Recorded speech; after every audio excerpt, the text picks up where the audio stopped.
En este video hablaremos de sistemas de ecuaciones lineales por el método de Jacobi y Gauss-Seidel.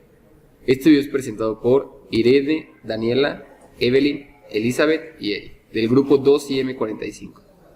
Hola, en este video vamos a hablar y explicar un poco dos métodos iterativos para un sistema de ecuaciones lineales.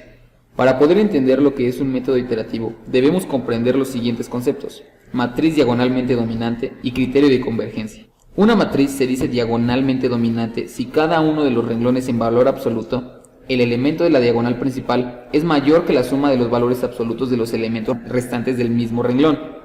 Los principales problemas que se tienen con un método iterativo es que no se tiene una garantía de que el método va a converger, es decir, va a producir una sucesión de aproximaciones a la solución, y a esto se le llama criterio de convergencia. Un método iterativo es un método que progresivamente va calculando aproximaciones a la solución de un problema. Procederemos a explicar ambos métodos. Jacobi. Primero explicaremos el método de Jacobi. Este es un método en el que se requiere acomodar el sistema de ecuaciones lineales original a un sistema que presente la forma más cercana a una matriz diagonalmente dominante, es decir, que los coeficientes de la diagonal principal sean los de mayor valor absoluto con respecto a la suma de los demás coeficientes. Una vez hecho lo anterior, se deben generar las ecuaciones con C1 despejada de la primera ecuación, C2 de la segunda y así sucesivamente hasta despejar C5. En caso de que no se dé un valor inicial, entonces se debe comenzar de una suposición inicial que será un vector x0, que deberá contener los valores iniciales de cada incógnita. En este caso lo tomaremos como 0. Y con estos datos podemos comenzar con el método iterativo. También se debe calcular el error para, por medio de este resultado, saber en qué momento se llegó a la tolerancia requerida. Gauss-Seidel. El método de Gauss-Seidel consiste en hacer iteraciones a partir de un vector inicial para encontrar los valores de las incógnitas hasta llegar a una tolerancia deseada. En este método es también llamado método indirecto, que significa que parte de una aproximación inicial y se repite el proceso hasta llegar a una solución con un margen de error tan pequeño como se desee. El método de Gauss-Seidel converge a la solución del sistema y se cumple la condición de que la matriz de coeficientes sea diagonalmente dominante. Este método propone ir sustituyendo los nuevos valores de la aproximación siguiente conforme se vayan obteniendo sin esperar a que se tenga un vector completo, y por esta razón se acelera la convergencia y se obtiene el resultado en menos iteraciones a comparación de Jacobi. Procederemos a explicar el problema seleccionado por cada uno de los métodos, explicando primero el problema. En este problema se presenta una tabla en la que se observa la longitud de onda, absorbancia molar y la absorbancia total observada, donde estos dependen de la longitud de onda. Realizaremos los sistemas de ecuaciones para luego aplicar los métodos de Jacobi y Gauss-Seidel para obtener las concentraciones de los 5 componentes. Determinar las concentraciones molares de una mezcla de 5 componentes en solución a partir de los siguientes datos espectrofotométricos. Tenemos en la tabla siguiente longitud de onda, absorbancia molar del componente J y la absorbancia total observada. Asúmase que la longitud de onda de la trayectoria óptica es unitaria y que el solvente no absorbe a estas longitudes de onda. Considerando la ley de Beer como que la absorbancia total observada a la longitud de onda I es igual a la sumatoria de J igual a 1 hasta 5 del producto entre la absorbancia molar del componente J a la longitud de onda I y la concentración molar del componente J en la mezcla, sustituyendo los valores tenemos estas 5 ecuaciones, que son las que vamos a ocupar para resolver nuestro problema. Método de Jacobi. Paso 1. Para resolver el problema debemos de tener nuestro sistema de ecuaciones. En nuestro caso consta de 5 ecuaciones, donde C1 es igual a V, C2 a W, C3 igual a X, C4 igual a Y y C5 es igual a Z. El segundo paso, debemos corroborar que nuestro sistema de ecuaciones es diagonalmente dominante. En este caso podemos ver que lo es. Tercer paso. Al no indicar las condiciones iniciales V0, W0, X0, Y0, Z0, diremos que son iguales a 0. Cuarto paso. Obtener las ecuaciones recurrentes de nuestro sistema de ecuaciones lineales. Quinto paso.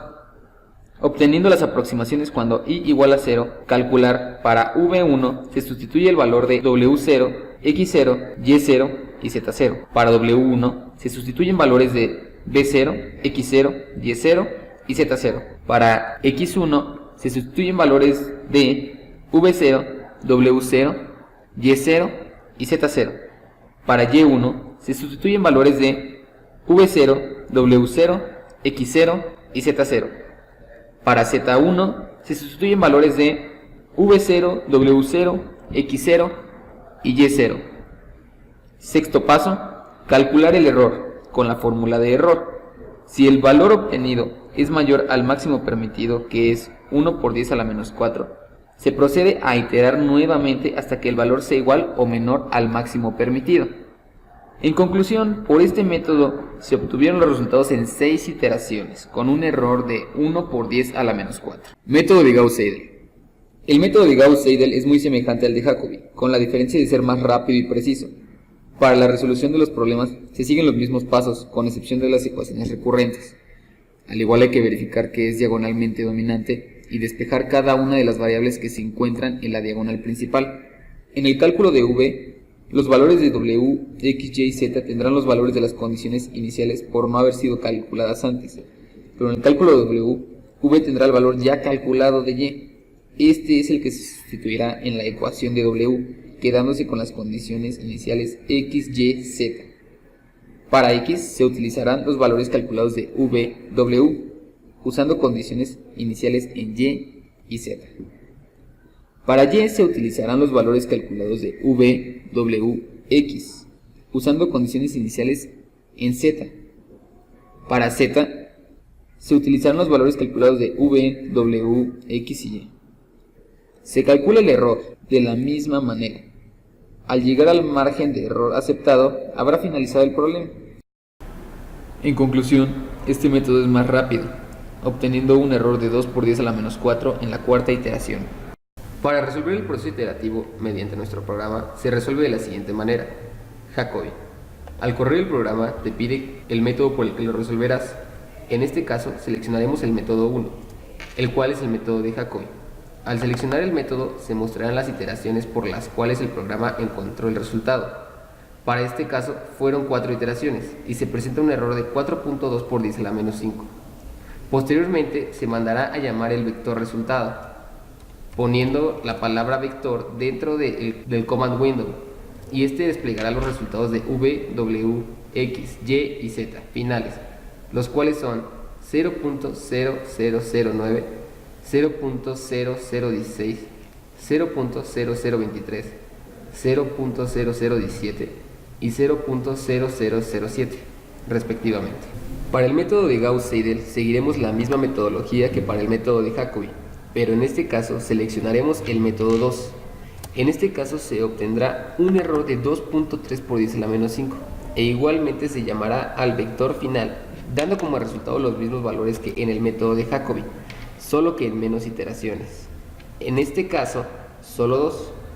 Por lo tanto, sabemos que el método de Jacobi y Gauss-Seidel llegarán al mismo resultado, solo que el segundo método lo hará con menos iteraciones, debido al desarrollo de este. Para nuestro programa, establecimos la matriz del problema requerido dentro del código, pero ¿qué pasaría si fuese otra matriz? Simplemente es cambiar la matriz establecida dentro del código o establecer un comando input dentro del código para así mandar a llamar la matriz requerida.